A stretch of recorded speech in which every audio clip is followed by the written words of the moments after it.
have the honor to present Professor Habib Gamra, who will speak about NOACs in routine clinical practice. And I want to thank Teriak Laboratory for his support of this session. In the panel, we have my friend Helmi Kamoun from Sfax and Qais Batikh from Djerba to moderate this session.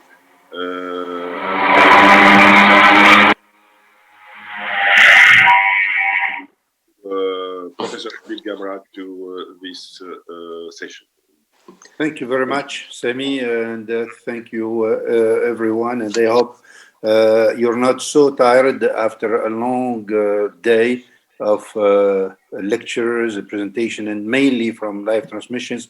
I also would like to thank Teriak for giving me the opportunity of talking about an important topic to me, because these drugs, actually NOACs, they have taken a lot of time to arrive to Tunisia, and I can tell you it should be the case for you too. When you're invited abroad and they ask us what's our experience with this drug, we always stay silent because we don't have experience with this. And I am personally glad that we have these drugs finally being in our country. So they are called non-vitamin K antagonist oral anticoagulants, NOACs, or new, before it was called new oral anticoagulants. They are no longer new. And these drugs, they're an alternative for vitamin K antagonist to prevent stroke in patients. And the term NOAC has been used for many years. It is used now by the current ESC AF guidelines. I don't know if you have seen it. It was published this year, 2020. And this term is widely recognized, and therefore, even though some authors refer to these drugs as direct oral anticoagulants or also DOACs, it is preferable to continue to use NOACs. It's the most common term, but ultimately both terms are interchangeable when referring to the direct factor 10A inhibitors such as apixaban, edoxaban, and rivaroxaban, as well as the direct thrombin inhibitor, dabigatran. So I would like to focus mainly on the use of these drugs in atrial fibrillation. I will try to maybe talk a little bit about the other indications, but the main topic and the main focus will be atrial fibrillation. And in clinical practice, by the way, in cardiology at least, atrial fibrillation is the most frequent space where actually these drugs are used. Now, this is a map that is published. That is published in the recent guidelines of the USC and published in European Heart Journal, where you can see the global prevalence of atrial fibrillation. You see that in Africa it is in green. We're not sure that actually it is green because we have less than 600 patients per 100,000 inhabitants, maybe because we don't have so much trials, so much statistics, but in our clinical practice, it's a very frequent condition. Now, it is also known that this condition increases with age, as you can see here. So as the patient gets more in age, you have more of these patients, and it increases with increasing the number of risk factors. So patients who have coronary heart disease, who have hypertension, and maybe other factors, they are more actually exposed to have this condition than the others. And most likely, atrial fibrillation is more common in males than in females. Now, ABC, at least in French, is the summary of how we manage these patients. And the first, and A stands for anticoagulation. And this would be the focus of this talk.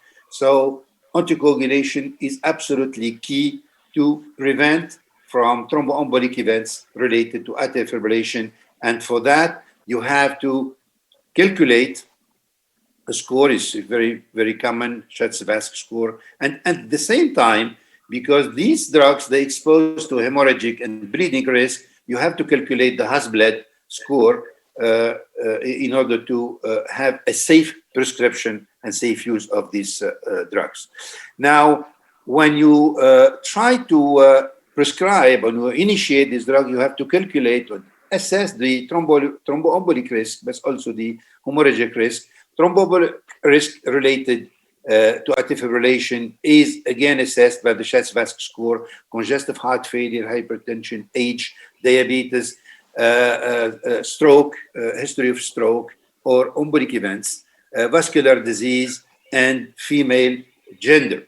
Now, the hemorrhagic risk again is calculated by Hasbled, and that's a component of this of that score is hypertension, renal function, hepatic function. Is really important to know before prescribing these drugs. Stroke, of course, history of bleeding, anemia, liability of INR, it's really important, age, and other drugs used, like non-steroid inflammatory agents. Now, in the ESC guidelines, again, it is based on Schatz-Vasc. So if the Schatz-Vasc is equal to 1 in male patients, equal to 2 in females, then oral anticoagulants should be considered, and it has class 2A. Now, in patients with a higher Schatz-Vasc, with male more or equal to 2 and female more or equal to 3, then it's class 1A. It is absolutely recommended. Now, in those particular patients and category of patients, Qais, can you mute yourself, please? Thank you. Now, then when you decide to give anticoagulant to these patients, you have to start with NOAC. It's very clearly, by the way, it's not only in 2020, even in the previous ones. And NOACs are generally recommended as first-line therapy for oral anticoagulants, no question about it. And this is something that we need to keep in mind. Now, what kind of anticoagulants do we have in general? And I would not go to parenteral anticoagulants, I will go to oral. We have the indirect, and this is vitamin K antagonist agents, and direct anticoagulants, including thrombin inhibitors, that is dabigatran, or 10A inhibitors, rivaroxaban, apixaban, and edoxaban. And this is the scheme. I would not go into the details of this. I know you're tired and you don't like this kind of busy slides. But rivaroxaban and Xaban, that's the drug of Turiac, which is a rivaroxaban agent. It acts right here on directly, by the way, directly on 10A factor.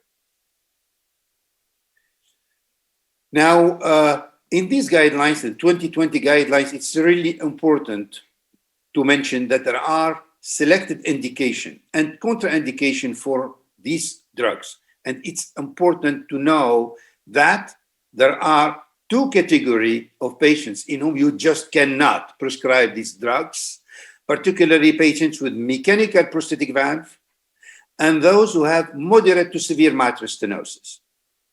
Just keep that in mind. Now, for the rest of it, all the other indication, of course, it is allowed to be prescribed, such as severe aortic stenosis, bioprosthetic valve after 3 months, mitral valve repair, as we have seen this afternoon with live transmission from Los Angeles, aortic valvuloplasty, TAVI also, although we don't have prospective data yet, but it's not a contraindication, at least, and hypertrophic cardiomyopathy. All these conditions, you may consider prescribing these drugs. Now, of course, when this has started actually and having these drugs at our hands, it has started with the RELY trial, you might remember, that was published in the New England Journal of Medicine in September 2009. So that's more than 10 years actually that we have the evidence, and they will go fast to show you that it has this trial has shown that if you compare dabigatran 150 or 110, you're better off than if you prescribe warfarin. So very clearly, particularly if you use dabigatran at higher dose, 150 milligrams. And if you go into the subgroup analysis, you would see that NOAC and dabigatran for that trial particularly is a better drug than warfarin, whether you use 150 dose or 110 milligrams. Dabigatran was better regarding all these events. The conclusion of that drug is of that trial. I'm sorry, was that in patients with atrial fibrillation, dabigatran given at a dose of 110 was associated with rates of stroke and systemic embolism that were similar to those associated with warfarin, as well as lower rates of major hemorrhage. However, dabigatran administration at a dose of 150, a higher dose, as compared with warfarin, was associated with lower rates of stroke and systemic embolism. And I think since that trial was published, there was other trials, and I just would like to show you this meta-analysis that was published in 2013, comparing the efficacy and safety of new oral anticoagulants with warfarin in patients with atrial fibrillation. And you can see these trials, and particularly Rocket AF that has used rivaroxaban, but the others also.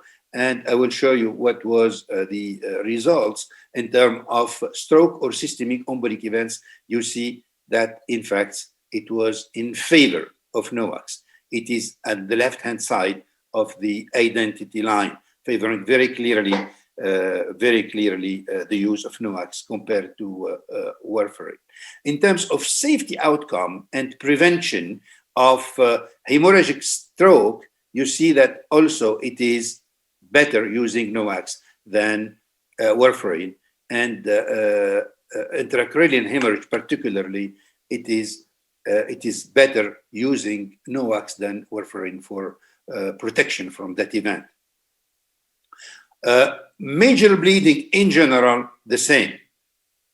So again, if you compare all the results of all trials, the 4 trials, you see that it is in favor of NOAC rather than warfarin. And the conclusion of that meta-analysis is that it was the first to include data for all new oral anticoagulants studied in the pivotal phase 3 clinical trials for stroke prevention or systemic embolic events in patients with AF, and that new oral anticoagulants had a favorable risk-benefit profile with significant reduction in stroke, intracranial hemorrhage, and mortality, and with similar major bleeding as for warfarin, but increased GI bleeding. We have to keep that in mind. So a little bit more bleeding in the GI system. So the relative efficacy and safety of new oral anticoagulants was consistent across a wide range of patients. Now, we are always afraid of having bleeding complications in patients who are old, in elderly patients. And this is a systematic review and meta-analysis on focusing on that particular population and seeing whether or not these patients, they're exposed to a higher risk of bleeding. And what you can see here is the comparison between warfarin versus NOAC in the total population, and here in the elderly, age more than 75. And you can see with rivaroxaban, for example, that you have a benefit of DOACs or NOACs compared to vitamin K antagonists, similar to the total population.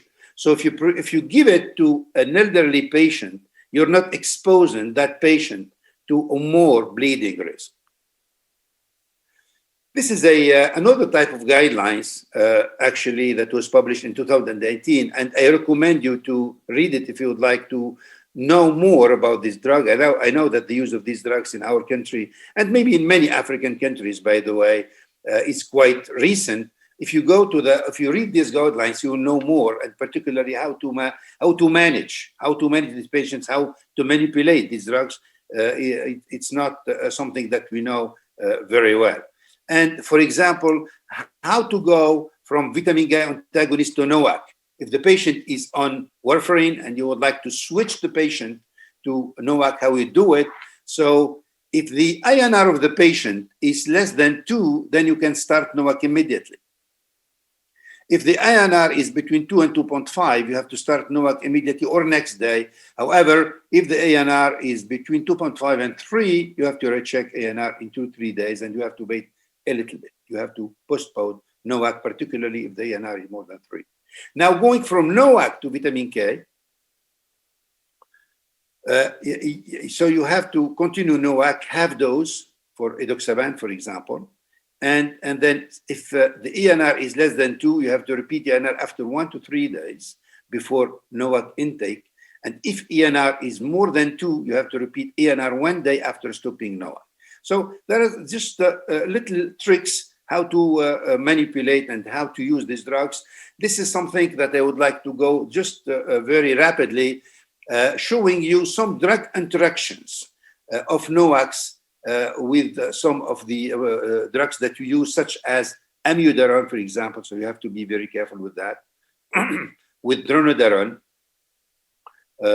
for these drugs, and particularly for dabigatran, but also for rivaroxaban, you might have a moderate effect that should be avoided.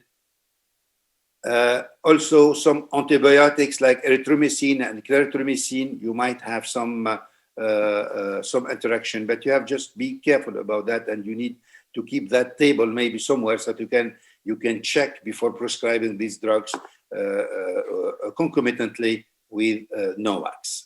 Now, it is maybe important to remind you, and don't worry, I would not go through all these tables, but just to show you some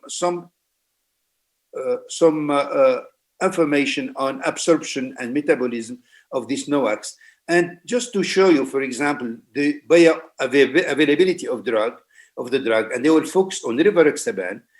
If you use the 15 or 20 milligrams dose of rivaroxaban, and if you give it to the patient outside of the meal, then you have 66%. However, if the patient takes the medication during the meal, the availability will increase to 80 to 100%. That's why actually it is recommended that you use rivaroxaban during the meals, okay?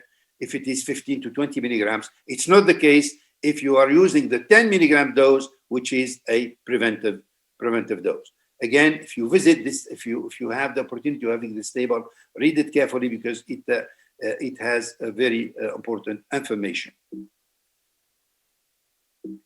Sorry. Now, there is another tip in using DOACs is renal function. It is really important that you remember what's the normal GFR and what's the classification of renal function, because actually that would allow you to adjust the dose. It's not a contraindication, but you would need to adjust the dose based on the level of renal failure. And let's take the example of rivaroxaban. So if the creatinine clearance is over 50 milliliter per minute, it's okay to use the usual dose, which is 20 milligrams a day. Now, if the creatinine clearance is below 50, but between 30 and 50, then you can go to the 15 milligram a day. Now, if it is less than 30, you have to be really careful. And if it is less than 15 milliliter per minute, it's absolutely contraindicated. And you have the same information about the other NOACs. This is the plasma levels and coagulation assays in patients treated with non-vitamin K antagonist oral anticoagulants. You remember that actually one of the benefits of using these drugs is to not have the need of having a blood test all the time and having the ProTime and the INR calculation. It is true, but sometimes, and particularly in patients who are bleeding or who need to have a surgery in the following days, it's important to have some tests that give you an assessment of the level of anticoagulation, just to give you an example. For rivaroxaban, for example, the pro time might be affected. So you can make actually a pro time in order to see whether or not the patient is overdosed, for example, or is not ready for a surgery that you're planning. Another tip in the use of NOACs is over and underweight patients, over and underweight patients. So patients at the extremes of the weight spectrum, that is patients with less than 50 kilograms in weight and more than 120 have been underrepresented in the clinical trials, and NOACs use may be a challenge in these individuals. So if NOAC treatment is decided on in such a patient, assessment of plasma through levels may be considered. So that was the table that just presented to you. It can help you whether or not the patient is well anticoagulated or not. This table is quite busy, I apologize, but this is just to give you some tips on the possible measures that you need to take in case of bleeding in patients taking these drugs. So if it is the factor 10A inhibitors such as rivaroxaban, edoxaban, etc., and if it's a mild bleeding, non-life-threatening major bleeding, you just need to have local hemostatic measures, fluid replacement, red blood substitution if necessary, etc. However, if the patient have a life-threatening bleeding, then you might go to a direct reversal or the antidote of those drugs if they are available for dabigatran. It's the adalimumab, and for the others, for the 10A inhibitors, it is andexanet alpha. Now, again, a very short tip and reminder on the administration mode. Rivaroxaban, 10 milligrams. It doesn't have to be taken during the meals. However, the 15 and 20 milligrams should be taken during the meals to increase the bioavailability. Now, this is what you need to know about NOACs and atrial fibrillation. Now, with regard to pulmonary embolism, we are lucky because we have quite recent guidelines also from USC in 2019. And again, it is very well stated that when oral anticoagulation is initiated in a patient with pulmonary embolism who is eligible for a NOAC is the recommended form of anticoagulant treatment, 1A. So it's one recommendation, and you have to comply with that.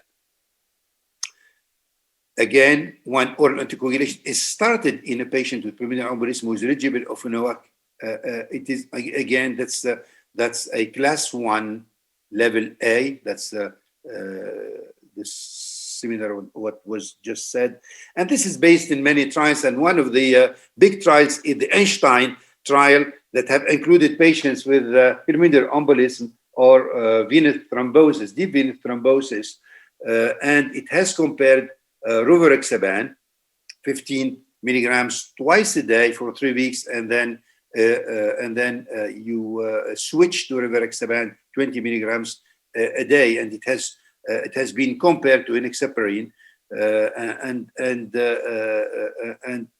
of course, and finally, the result of this trial was absolutely positive in favor of the use of rivaroxaban and versus enoxaparin plus vitamin K antagonist with even a reduction, 46% reduction of the relative risk. So that was one of the key trials giving the validity of rivaroxaban in the use in this particular condition. So this is the protocol: rivaroxaban 15 milligrams twice a day for 3 weeks, and then you switch to 20 milligrams later on for until 30 days, and then you switch to 10 milligrams a day for a preventive, as a preventive regimen for 6 months, but it depends on the condition. Again, in patients with renal function that is not normal. So if it is less than 15 milliliter per minute, it's not recommended at all. However, if it is between 15 and 49, you may use the Rixaban, 15 milligrams twice a day, and then you switch after 3 weeks to 15 milligrams a day, and then you switch to the 10 after 30 days. Now, how about the role of NOACs in coronary artery disease? You might be surprised, but you have actually one famous trial. It's called the COMPASS trial, but and it has actually been done a few years ago. The population was a population of 65, less than 65 years, with documented atherosclerosis and revascularization of at least 2 vascular beds or at least 2 additional risk factors.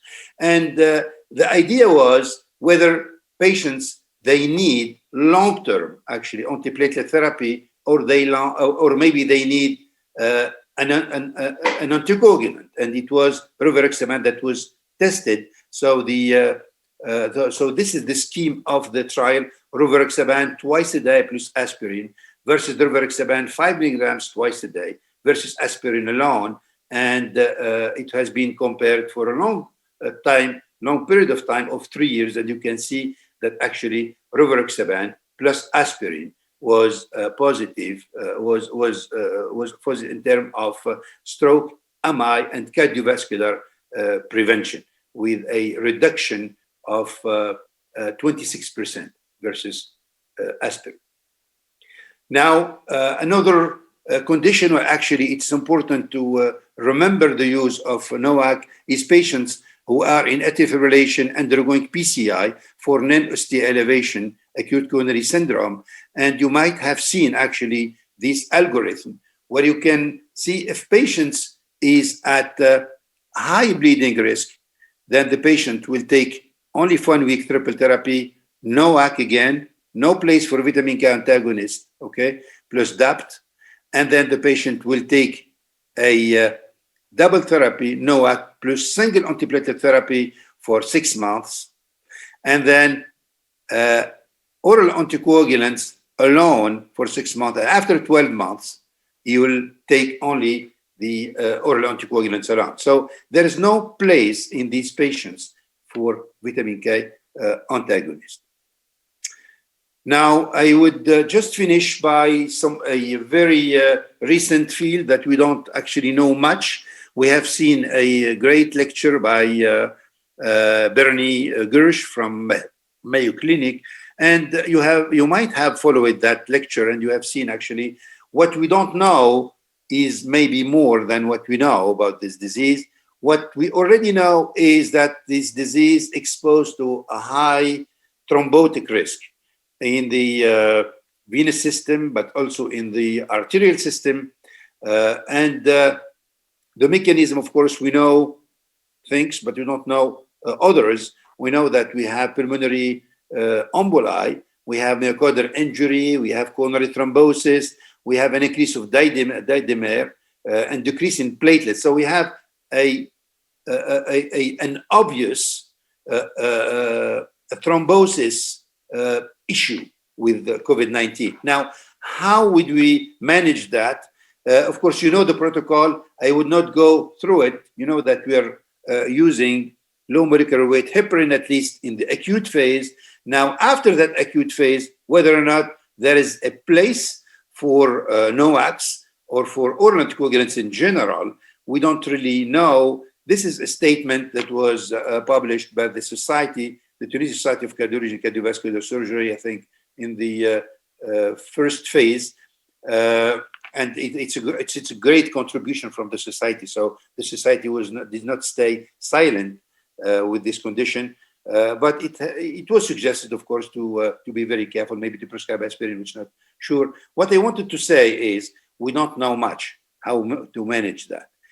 NOACs are absolutely prescribed, and they are a firm and confirmed drug to be used to prevent, after an acute event, we don't really know. There are few trials, ongoing trials, including one trial, I think, in Tunisia, by the way, that is using rivaroxaban 10 milligrams versus vitamin K antagonist for the prevention of thromboembolic events. I think we need to wait. I would not give you a clear recommendation. If you use it, it's not wrong, but we need maybe to wait in order to have a confirmed science and solid science about this subject. So my conclusion is very short. It is about time now in Tunisia and the African countries to use these drugs. They are much easier to manipulate. They are safer. Of course, there is the issue of cost that remains an issue, because there is a huge difference between the cost of NOACs and the cost of vitamin K antagonists that they are causing now a lot of problems for our patients. Thank you very much for your attention. Thank you very much, Habib, for this interesting lecture. I asked to Qais if there is question. Thank you for this nice lecture. We saw that there is really a better result when using NOACs compared to vitamin K inhibitors. But we don't know if there is really a study head-to-head, or maybe if there is comparison between the NOACs regarding the protection of AF embolism, or regarding the protection of pulmonary embolism in this case. This is my first question. My second question will be about the patient at high risk of bleeding. How do we manage, or how do we monitor the protection of this patient? Because we don't know. Sometimes some patient we are giving the lower dose presents embolic events. How to know that this patient was really good, very good protected from stroke events? Yeah, I mean the head-to-head case, the head-to-head comparison, it has been made again. It has started with RELY, but you have the Rocket AF, you know, Engage, quite good trials. And in 2013, you have that meta-analysis that have summarized the 4 randomized trials, and it is very clear that there is a superiority of NOACs compared to vitamin K antagonists in terms of efficacy and safety, and particularly intracranial bleeding. So there is no question about it. Now, with the high bleeding risk, how to make sure that they are, it's a good question. It is a good question. I have shown that table. I don't want to go into the details of that one, but there are actually some tests that allow you to know whether or not your NOAC is the case. It's not the case. Usually we start quite early to do it, and by the way, even in Einstein, actually, if you're going to be starting with the NOACs, then you have to start very early with the rivaroxaban, 15 milligrams twice a day. So it was the other arm, actually. The other arm was enoxaparin, and by the way, in that protocol, enoxaparin was given only for a minimum 5 days. It's not necessarily 3 weeks. It's a minimum of 5 days. You can extend it, but the 3 weeks, it's not enoxaparin 3 weeks, Sami, as I remember. The 3 weeks is related to the 15 milligrams twice a day of rivaroxaban. For enoxaparin, you have twice a day for at least 5 days, which is maybe our practice, actually.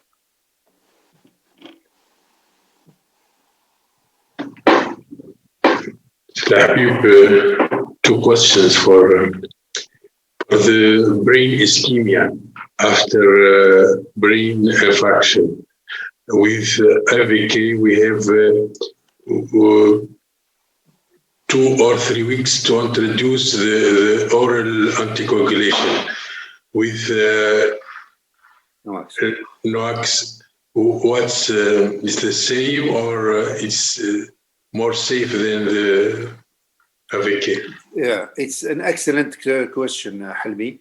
There are to answer this question, I will refer you to that manuscript of 2018 of the European Heart Rhythm Association guidelines.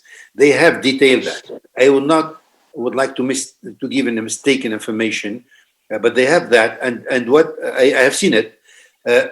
My impression is they are very careful, and they will tell you have to coordinate with the neurologist when it is the best time to start it. And I don't think there is a very solid rocket science behind that. I can maybe answer you on this this recommendation in the stroke. In the recommendation in stroke 2018, it was between 4 and 14 days. 2 weeks.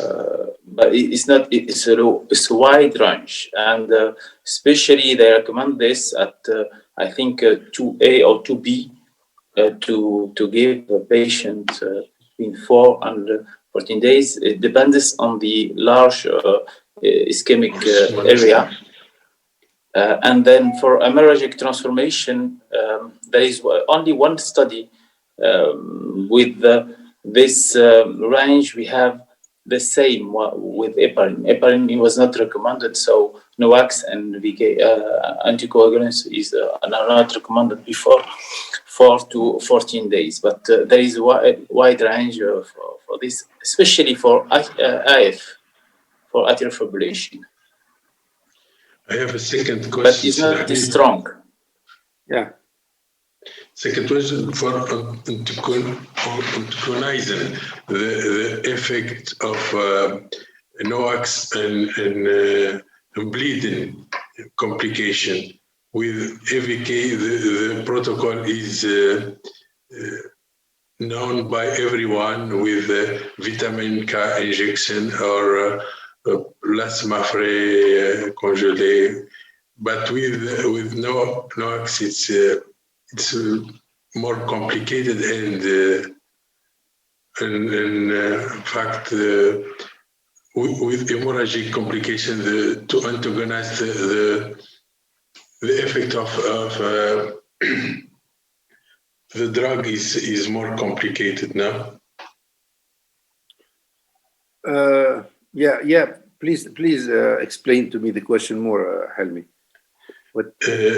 When you have a bleeding, why using NOAC, right? Yes. How? Okay. For antagonizing the effect of the drug. Oh, for reversing. Yes. The effect. Yes. Okay. For reversing the effect, you're talking about the antidote. Is that Yes. Okay. You're talking about the antidote. Okay, I think the antidote of dabigatran does exist. Now, I'm not sure the antidote for rivaroxaban, for example, it does exist in Tunisia. I'm not sure about that. We need to. I don't know if any of you knows about this. It does exist. I have given you the name. I think it's called Andexanet Alpha. Andexanet Alpha. But I don't know if that's available in Tunisia.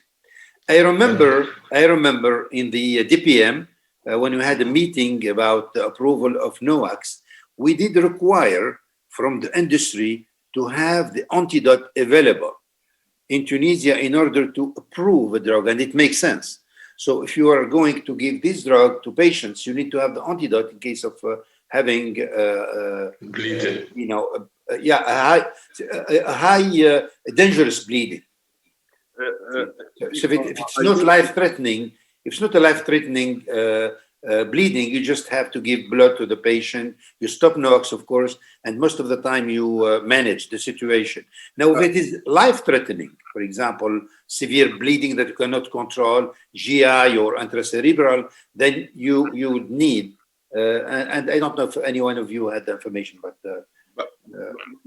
I think with conventional AVK, I think there is no antagonist. Vitamin K to be effective have multi-hours to be effective. So the gestion of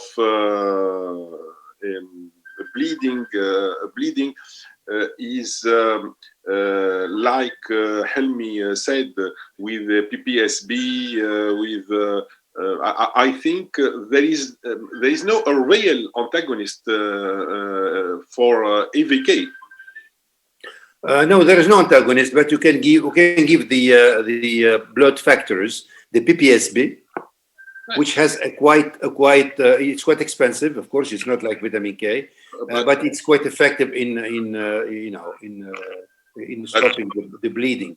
Now, just would like to go back to what Helmi has said, and I'm just reading now the recent guidelines on the intracranial bleeding.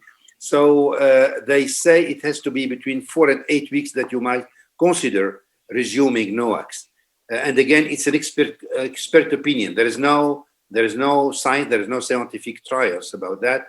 As for ischemic event and post-ischemic stroke, you have to do the same thing than what you usually do for vitamin K antagonist.